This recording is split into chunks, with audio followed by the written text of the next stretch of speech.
Hello, this is Shari, and today we're going to talk about the Purdue Owl and how to get to it and navigate it. As you can see, we are on our home website. To get to it, you just type in providencehigh.net. To get to the navigation of how to use the Purdue Owl instructions, you go over to Student Life, hover over that, click on Library Media Center. The next page, you'll scroll down until you get to the bottom, and you'll click on this resource button.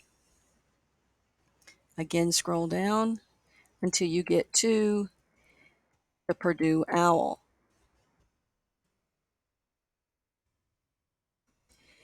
The name is the link, so click on the name.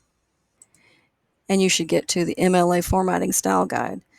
I skipped the home page to the Purdue Owl Writing Lab to get you directly to the MLA Formatting Style Guide because 99.9% of you will cite something in our school with the MLA style.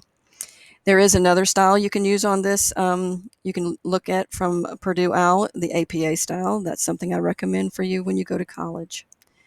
All right, now that we're on the MLA homepage, as you can see, we're going to look at how to cite a source. Now, we're going to start with the basic page, what you're on right now. And this is creating a works cited list using the 8th edition. This is an addendum to what we've been talking about with the Purdue Owl. The Purdue Owl, as of April of 21, has updated this to a 9th edition. I'm not going to go into the exact parts of the 9th edition. They're not that different from the 8th, except to say that if you need to know about the changes to the 9th, it is right here on that same starting page that I sent you to the Formatting Style Guide. And now back to the 8th edition. And what you need when you cite something are these 9 items here. You might not have all 9 items from the source that you get. But if you can find all 9 items, you need to list all 9 of those in your citation. You probably won't have a version or a number with some of these things or other contributors. But if you have those, you need to put them in your citation. So let's look at how we put them in a citation. Let's look at the basic format. We're going to scroll down, and you can see over here that this is the information that you need for capitalization and punctuation, how authors are listed, last name first, first name last, how to cite with more than one author, and unknown authors. And this is basic rule stuff. This is the stuff you should really look at before you start looking at the other items. Let's look at the books. To cite a book is very simple. Here it is right here. If you have an author name, last name, and then first name, title of book, city of publication, publisher, publication date. And you can see other formats of one author, more than one author, 2 or more books by the same author, and how to put them in the works cited page, and so forth. Next, we'll look at periodicals, and these will be the actual physical periodicals.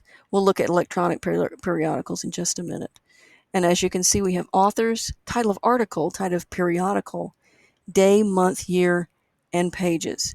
I said day, month, and year. It's not going to look like what we normally would put a date in the United States of America. It's going to have the date first, the month next, and the year. Think of it as getting bigger as you go along. Day, month, year. And here's something from a newspaper, a review, and so forth. To look at electronic resources, we're going to click on that. And this is where most of you will end up. Please read this carefully. This is citing from an entire website. This is a page of a website. Think about what you're looking at when you look at the online site. This is an ebook. This is an image from a website, or a sculpture, or a photograph. If you don't own it, you've got to cite it, and even if it's a painting or a sculpture you found online. And there's more as you look down. Let's go back up to the top. And my favorite section is this one, other common sources. Items that you might not think about. but you might have them as part of your citation. Did you interview somebody? Did you hear a speech, a lecture, an oral presentation, a conference presentation, a panel discussion? More about pictures and photographs here. And this is my favorite section of this. A song or an album. This thing is really good because it breaks it down by a subscription source like Spotify, an online album like you would buy directly onto your iPod if you still have them, such as iTunes, a CD, or this could also be considered if you have vinyl. They would probably use that there too.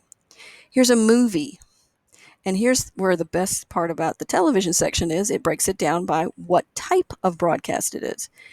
If it's from broadcast TV or radio, broadcast TV would be ABC, CBS, NBC, Fox. And a radio program would be the local stations that you listen to on the radio, even NPR. And that's how you would cite it there. But let's look at this. This is Netflix and Hulu and Google Play. That's specific to these.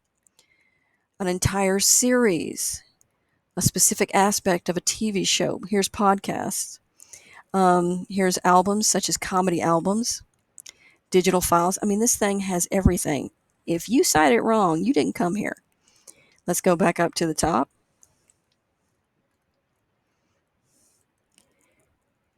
And this time we're going to look at other types of research information, such as an in-text citation.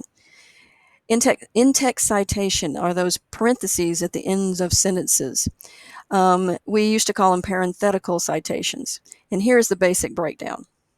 Look at this sentence. Wordsworth stated that romantic poetry was marked by a spontaneous overflow of powerful feelings. We have the quote right here. But because we mentioned Wordsworth in the statement, we don't have to list his name here, just the page number. In this one, we do not list his name in the sentence, so we have to put his name in the parentheses, in text. And this one is rather tricky, and if you have questions, go see your English teacher, but this is a reference to what Wordsworth said, just not his quote, but we still had to list it as where we found the information. Check with your teacher if you're confused about that. And there's more about in-text citations from other sources here. Another thing you might want to notice before you start typing up your paper and works cited is there is a sample paper here. This sample paper will break down what the page will look like when you turn it into your teacher. There is a header here. There's a page number section up here. Here's your information. And these purple and green boxes, or blue and green boxes, will explain to you what's on the page and what you're looking at. It's very good as a reference source for how to put this paper together. And at the end of it, you should see the works cited page. And there it is.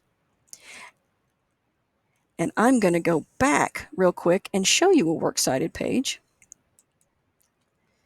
This is how your works cited page should look. This is the works cited page. You see your citations listed under the term works cited. There would normally be a header up here with your page number. Works cited is two words. Works cited is capitalized, both of them. Works cited is centered.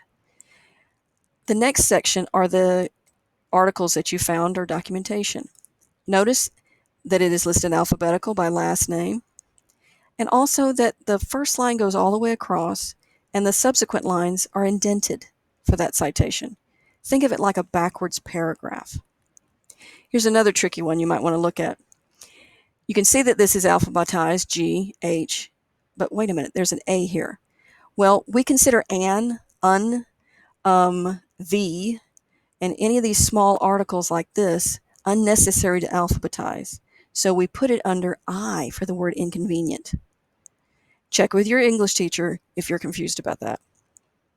Let's look at another section. We're going to look at, I showed you the paper.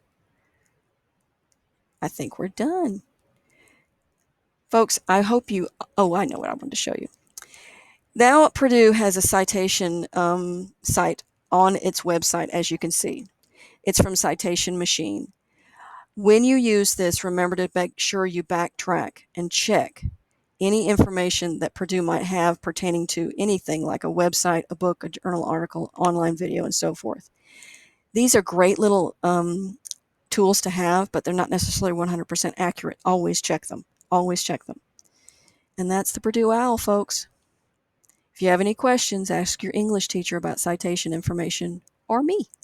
Bye.